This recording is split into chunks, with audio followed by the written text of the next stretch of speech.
A paz do Senhor, meus irmãos. Tudo bem com vocês? Como é que passou a semana? Tudo certinho? Espero que esteja tudo bem, pois hoje, pela graça de Deus, vamos estudar mais uma lição da nossa querida Escola Bíblica Dominical. E dando aí o prosseguimento, aos estudos deste primeiro trimestre de 2022, onde estamos aí estudando o tema A História da Salvação, aqui na classe dos adolescentes, E hoje, queridos, vamos aí estudar, a lição de número 6, chegando aí quase na metade desse primeiro trimestre, tão abençoado, tão bom estudar aí a respeito da história da salvação, desse plano da salvação que Deus aí preparou para o homem, E essa lição de número 6, o título dela, queridos, é O Nascimento que Mudou a História. Você sabe qual que foi o nascimento que mudou a história? O nascimento que mudou a história foi o nascimento do nosso Senhor e Salvador Jesus, divisor de águas na história da humanidade, O nascimento de Jesus ocorreu ali na pequena cidade de Belém e marcou aí para sempre, a história da humanidade. O menino judeu, que nasceu em Belém, não era apenas aí mais um homem qualquer que estava nascendo, mas era a encarnação do próprio Deus.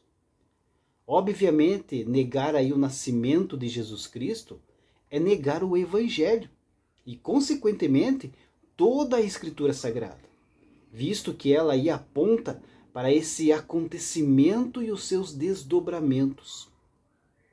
O nascimento de Jesus ocorreu aí de forma milagrosa, como vamos ver na lição. Todos os humanos que já nasceram, e que ainda vão nascer durante toda a história da humanidade, nasceram aí da relação entre um homem e uma mulher, Mas só que o nascimento de Jesus Cristo ocorreu por obra e graça do Espírito Santo, como consta lá em Mateus, capítulo 1, versículo 18.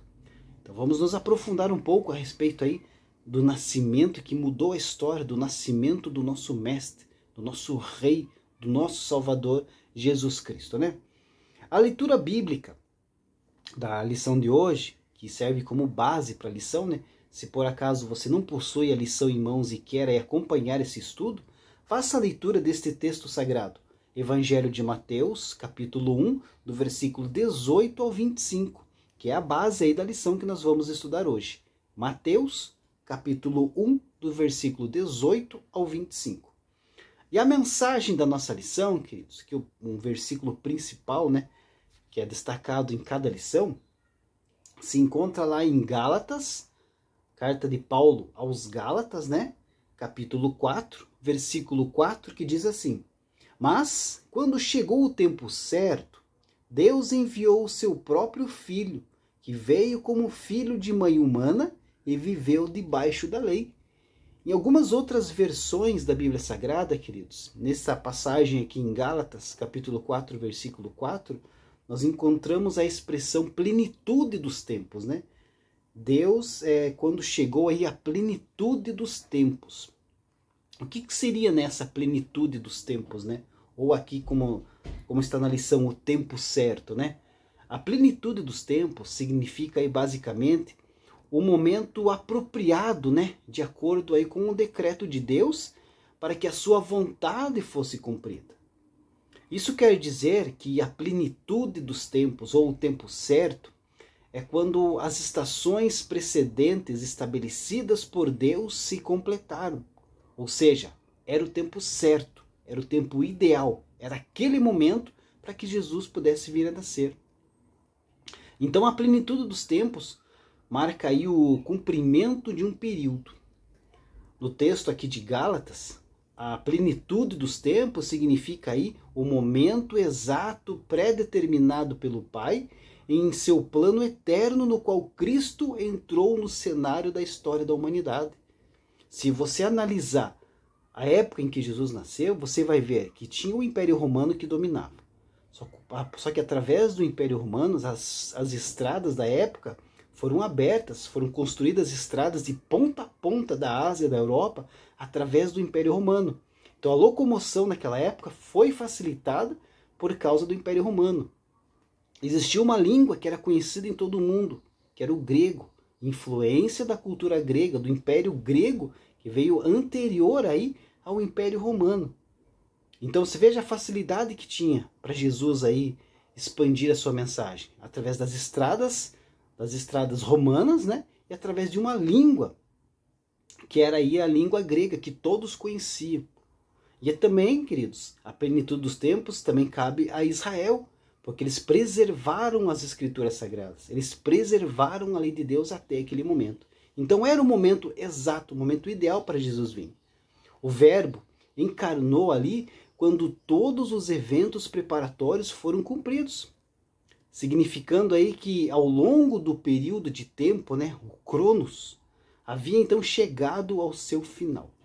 Isso quer dizer que, embora aí o plano de Deus tenha sido aí estabelecido na eternidade, esse plano se concretiza no tempo quando tudo que foi estabelecido se completa. E em harmonia, né, com o texto aqui de Gálatas que nós lemos, o Senhor Jesus Cristo veio então na plenitude dos tempos, no tempo certo, trazendo aí a redenção ao povo eleito de Deus. E hoje, né, exaltado, ele governa o universo. Isso quer dizer que já na presente era, tudo que é nos céus e na terra, seja material ou espiritual, está sob o domínio de Jesus Cristo. Aqui os objetivos da nossa lição hoje, né, é ensinar aí a história do nascimento de Jesus, é explicar o diferencial do nascimento do Messias e apontar as mudanças que ocorreu no mundo após o seu nascimento, né? Aqui na nossa introdução da lição, né, no Vamos Descobrir, né, diz assim: estudar sobre o nascimento de Jesus é muito necessário, principalmente porque ainda hoje alguns defendem que Jesus nunca existiu. Mas isso é mentira do diabo. Nesta aula, veremos o que aconteceu quando Jesus nasceu e a importância do seu nascimento para o mundo. Nós não sabemos aí exato qual foi o mês ou o dia, né, em que Jesus nasceu. Na verdade, não sabemos com exatidão nem mesmo o ano em que se deu aí o nascimento de Jesus. Nós estamos acostumados a imaginar, né, que isso ocorreu no ano 1 do calendário, né, que divide a história em dois períodos, antes de Cristo e depois de Cristo, não é verdade? Só que, porém, queridos, houve aí um erro na contabilização desse calendário. Como resultado, né, posteriormente ali foi descoberta uma diferença que provavelmente varia entre 4 e 6 anos. Mas como o calendário já estava ali plenamente estabelecido e em uso em todo o mundo, então era tarde demais aí para corrigir essa diferença. Então isso quer dizer que Jesus nasceu possivelmente entre o ano 6 a.C. e 4 a.C. Apesar de parecer estranho falar isso, né? Na época em que Jesus nasceu, o império dominante já era o poderoso Império Romano, como eu já destaquei aqui na lição. A língua comum em toda a região da Palestina era o grego, por causa da influência do antigo Império Grego de Alexandre Magno, né? O Alexandre o Grande, que resultou aí no período helenístico. Então, basicamente, sob uma mesma língua e com a boa infraestrutura e segurança promovida pelo Império Romano, havia então uma unidade política nunca vista antes naquela região. Mas, consequentemente, com toda essa unificação, também trouxe aí uma fragmentação interna no judaísmo. Isso porque, né, alguns judeus eram a favor aí do domínio romano, especialmente por causa dos seus benefícios, enquanto que outros eram contra esse domínio e aguardavam aí por uma libertação. Por isso, queridos, que muitos esperavam um Messias político, né, que pudesse aí livrá-los do domínio estrangeiro. E na época do nascimento de Jesus, o imperador romano era Otávio Augusto. A Judéia era um estado vassalo aí do Império Romano. e era governado pelo rei Herodes o Grande.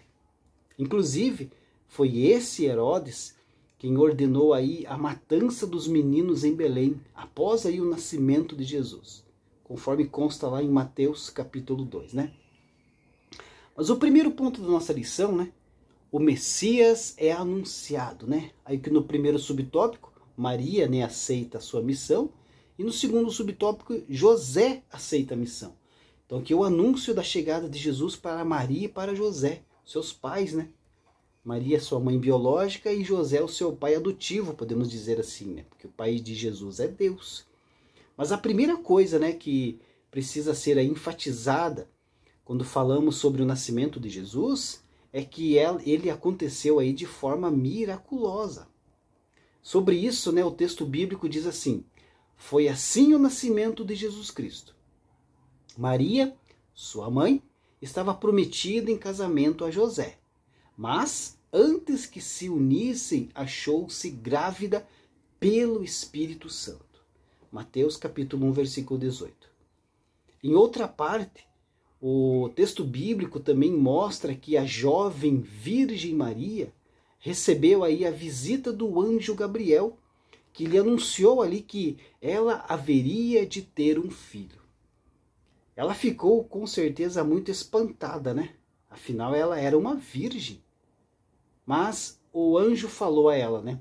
O Espírito Santo virá sobre você, e o poder do Altíssimo a cobrirá com a sua sombra. Assim, aquele que há de nascer será chamado Santo, Filho de Deus. Lucas capítulo 1, versículo 34 e 35.